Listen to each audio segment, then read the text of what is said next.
I'm sitting on the edge of our living room couch, my phone clutched in my hand, staring at the front door. The clock on the wall ticks with an agonizing slowness that makes every second feel like an eternity. My husband will be home in approximately 2 hours and 43 minutes. I've been counting. I've been refreshing the time on my phone like it might somehow speed up his arrival. But I can't call him. I can't text him and ask him to come home early. His job doesn't work that way. There's no flexibility for mid-afternoon departures, no understanding bosses who let you slip out because your wife needs you. And honestly, this isn't an emergency. Not in the traditional sense, anyway. No one is dying. No one is in immediate danger. But I need to tell him face to face. He deserves that much. After everything he's been through, after every appointment, every scan, every terrifying phone call from doctors with grave voices, he deserves to hear this news while looking into my eyes. He needs to find out before anyone else. Before my mother, who calls me 3 times a day to check in. Before my sister, who sends me care packages filled with organic teas and meditation candles. Before my best friend Sarah, who has been my rock through all of this, who held my hand during the worst of it. This news is his first. He's earned that right. Let me back up. Let me tell you how we got here, because the journey to this moment sitting on this couch has been long and winding and absolutely brutal. It started in 2020. I was 31 years old, and the world was shutting down. Everyone was locked in their homes, terrified of an invisible virus, and I was dealing with headaches that wouldn't quit. At first, I thought it was stress. Who wasn't stressed in 2020? The constant news cycle, the fear, the isolation. But these headaches were different. They came with a pressure behind my eyes that felt like someone was slowly inflating a balloon inside my skull. My vision would blur at the edges. Sometimes I'd lose words mid-sentence, my brain just skipping over them like a scratched CD. My doctor, bless her, she was doing telehealth appointments from her dining room, took me seriously. She ordered an MRI, which was a miracle to get during that time. And that's when they found it. A mass. A tumor growing in my brain like an unwelcome guest who decided to take up permanent residence. The neurologist, speaking to me through a grainy video call, told me it was most likely benign. Benign. That word should have been comforting, but it still meant there was something in my brain that shouldn't be there. They decided to monitor it. Watch and wait, they called it. Because of the pandemic, because hospitals were overwhelmed, because my tumor wasn't actively trying to kill me at that exact moment, we just left it there. I lived with it for 3 years. 3 years of knowing there was something foreign growing inside my head. 3 years of wondering if every headache was the tumor getting bigger, every moment of dizziness a sign of something catastrophic. My husband, God, my husband, he never let me see his fear. He'd hold me at night and tell me we'd face whatever came together. He researched brain tumors obsessively, learned medical terminology, came to every single appointment with a notebook full of questions for the doctors. THEN came early 2023. I was in the kitchen making coffee when it happened. One moment I was standing at the counter, and the next, the world tilted sideways. The pain was instantaneous and catastrophic, like someone had taken an ice pick and driven it through my temple. I remember collapsing. I remember my husband's voice, panicked, calling 911. I remember the ceiling of our kitchen spinning above me, and then nothing. I woke up in a hospital 3 hours away at the nearest neurosurgery center. The tumor had hemorrhaged. It had bled, and that bleeding was putting pressure on parts of my brain that controlled essential functions. They needed to operate immediately. No more watching and waiting. No more monitoring. It was time to go in and get this thing out. The surgery took 11 hours. My husband sat in that waiting room for 11 hours, alone, because we were still being careful about COVID and the hospital had visitor restrictions.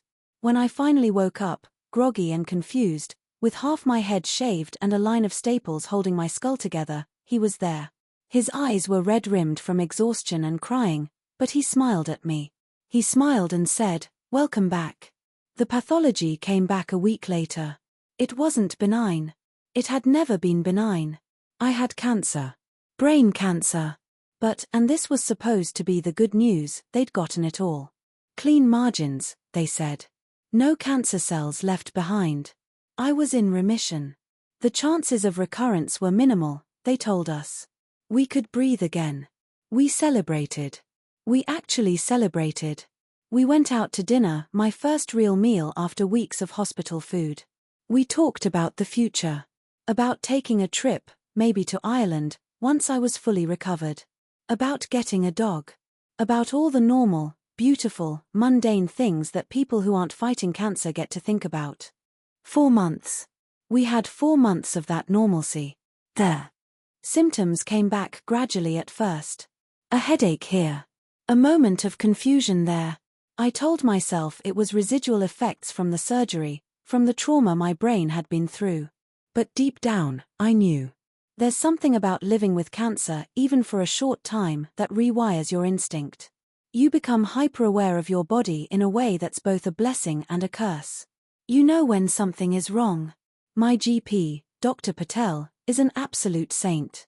When I came to her, trying to downplay my symptoms because I didn't want to be that patient, the one who's always worried, always catastrophizing, she looked me in the eye and said, "We're getting you a scan." No hesitation. No dismissal of my concerns. Just action. The scan revealed my worst nightmare. Not only had the cancer returned, but it had grown aggressively. In just 4 months, the tumor was the size of a walnut. A walnut. Growing in my brain. Pressing against tissue, threatening everything that made me, me. But the oncologist was optimistic. It would be easy to treat, he said. A few cycles of oral chemotherapy and we'd knock it out. 6 months, tops, and I'd be back to normal. I wanted to believe him. My husband and I held hands in that office and chose to believe him. That was 2 years ago. 2 years of hell. 2 years of fighting a battle that seemed to have no end. They put me on the first chemotherapy regimen, pills I had to take twice a day that made everything taste like metal and turned my stomach inside out. After 3 cycles, the scans showed the tumor had actually grown. So they switched me to a different chemo. Then another. Then another. 8 different types of chemotherapy. 49 cycles in total. I can't even remember all their names anymore, they blur together into a cocktail of poison that I willingly put into my body, hoping it would kill the cancer before it killed me.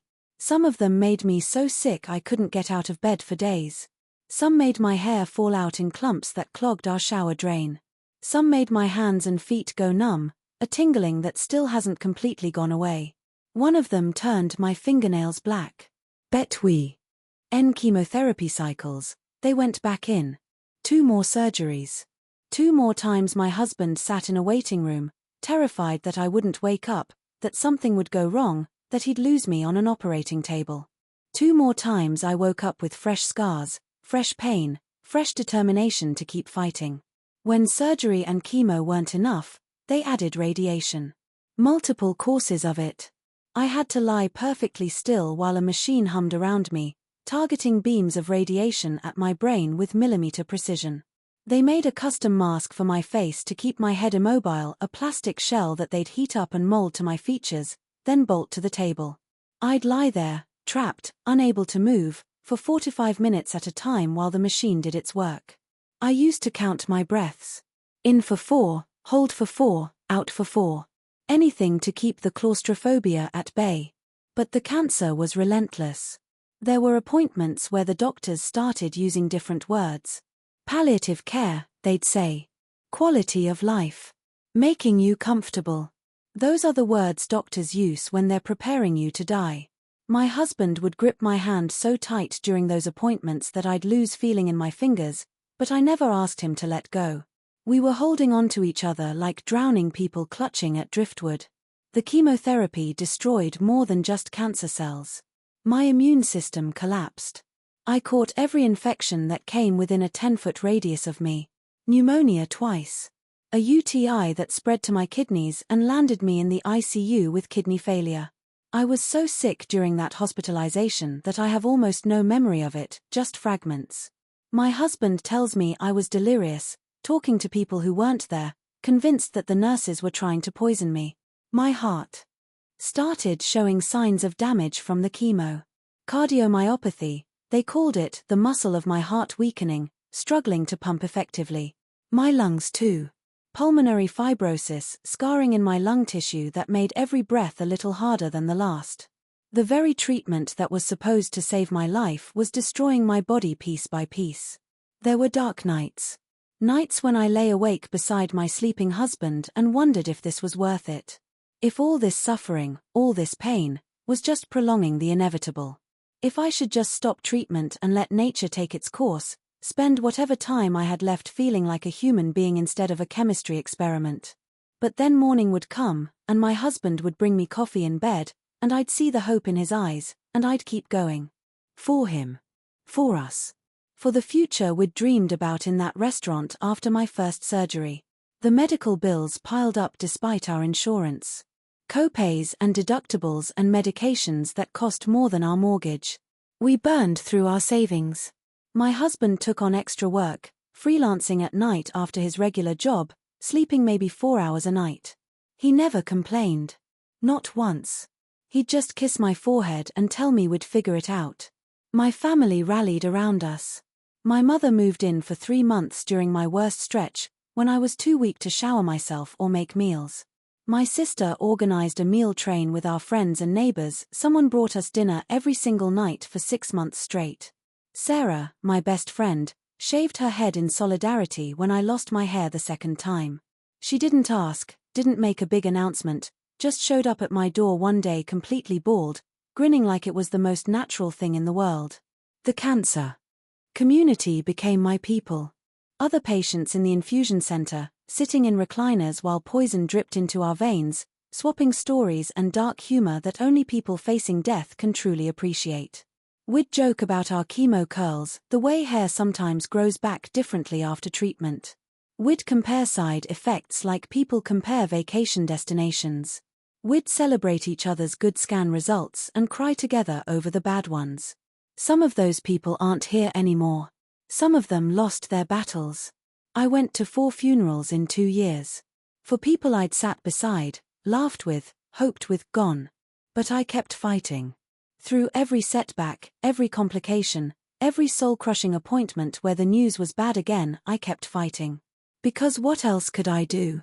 Giving up wasn't an option as long as my heart was still beating. Then, this morning, my phone rang. It was my oncologist's office. They needed me to come in for an emergency appointment. Today. As soon as possible. My stomach dropped. Emergency appointments are never good news. Emergency appointments mean the cancer is spreading, or there's a new tumor, or the treatment has failed catastrophically. I could barely get words out to agree to come in. I didn't call my husband. His job is demanding and inflexible, and I didn't want him to panic while driving. I didn't want him to potentially lose his job, the job that's been carrying us through all of this, because I needed him to leave work early. And I kept telling myself it wasn't an emergency in that sense. I wasn't actively dying right this second. I drove myself to the oncologist's office. My hands were shaking on the steering wheel. I kept rehearsing in my head what I'd say when they told me the cancer had spread. How I'd ask about clinical trials. About experimental treatments. About how much time I might have left. The waiting room felt different today. Usually I could lose myself in a magazine or scroll through my phone, but today every second was torture. When they finally called my name, my legs barely carried me down the hallway to the examination room. Dr. Morrison came in, my oncologist who's been with me through all of this. He's usually composed, professional, measured in his delivery. But today, there was something different about him. He was smiling. Actually smiling. He sat down across from me and opened my file. And then he said the words I'd been dreaming of hearing for 5 years. The latest scans showed no evidence of disease. None. No tumors. No suspicious masses. No areas of concern. All my blood work was normal. Every marker they'd been tracking had returned to healthy ranges. After 2 years of aggressive treatment, after 8 different chemotherapy regimens, after multiple surgeries and radiation courses, the cancer was gone. Not in remission. Not reduced. Gone. Completely and utterly gone. I'm cancer-free. I sat there in that examination room, and I couldn't process it. Dr. Morrison kept talking, something about continued monitoring, about follow-up scans every 3 months for the first year, about how my body would need time to recover from the treatment. But I couldn't focus on his words. All I could hear was that phrase echoing in my head, cancer-free. 5 years. 5 years of fighting. 5 years of poison and pain and terror. 5 years of wondering if I'd see another birthday, another Christmas, another spring. And now, it's over. The battle is done. I asked Dr. Morrison to repeat it. To say it again, just so I could be absolutely sure I'd heard correctly. He laughed, actually laughed, and said it again. You're cancer-free. The battle is over, and you won. I drove home in a daze. I pulled into our driveway and just sat in the car for 20 minutes, crying. Not sad tears, but tears of relief so profound that my entire body shook with them. All the fear I'd been carrying for 5 years, all the tension, all the preparation for death, it all came pouring out of me in that car. And now I'm here, sitting on our couch, waiting for my husband to come home from work. The man who has been my rock, my advocate, my reason to keep fighting. The man who has sat through countless appointments, held my hand through every procedure, researched every treatment option, fought with insurance companies, carried me when I couldn't walk, fed me when I couldn't eat, and loved me through the absolute worst of it. I want to call him. Every cell in my body wants to pick up the phone and tell him right now. But he deserves more than a phone call. He deserves to see my face. He deserves to hear this news while I'm standing in front of him, alive and whole and cancer-free. He deserves to be the first to know, before my mother's 3 daily check-in calls, before my sister's care package arrives, before Sarah texts me asking how I'm feeling today. This moment belongs to him. To us. I keep rehearsing what I'll say. How I'll tell him. Do I blurt it out the moment he walks through the door? Do I sit him down first? Do I just start crying and let him figure it out? I've faced down cancer, surgery, chemotherapy, radiation, but somehow this moment feels just as overwhelming. I keep picturing the expression on his face. Will he believe me immediately, or will he need confirmation, the same way I needed Dr. Morrison to repeat it? Will he cry? Will he laugh? Will he just hold me, the way he's held me through all of this? The clock ticks on. 1 hour and 53 minutes until his home. I've written this all out, this whole story, because I need to tell someone. I need to put it somewhere. The happiness, the relief, the overwhelming gratitude, it's too much to contain inside my body. I want to shout it from the rooftops. I want to call every person I've ever met and tell them. I want to run through the streets screaming that I'm alive, I'm going to stay alive, I'm cancer-free. But I'm waiting. Because he's earned this moment. Because after 5 years of bad news and devastating appointments and terrifying phone calls, he deserves to be present for the good news. The best news. The news that changes everything. I imagine our life now. The life we can actually plan for. That trip to Ireland we talked about. Getting a dog, maybe 2 dogs. Growing old together, which seemed like an impossible dream just this morning. Having normal problems, like arguing about whose turn it is to do the dishes or where we should go for dinner. Beautiful, mundane, healthy people problems. I imagine not waking up every morning wondering if this is the day the symptoms return. Not analyzing every headache, every moment of dizziness, every lapse in memory. Not living with the constant underlying hum of fear that has been the soundtrack to my life for 5 years. The battle is over. I can put down my weapons. I can rest. 1 hour and 47 minutes now. I'm going to make it through this wait. And then I'm going to tell my husband that the nightmare is over, that we won, that we get our future back. I just needed to tell someone first. To put it into words, to make it real. To celebrate, even if it's just by myself on this couch, this incredible, miraculous, beautiful truth. I am officially cancer-free. The waiting is almost over. Our new life is about to begin.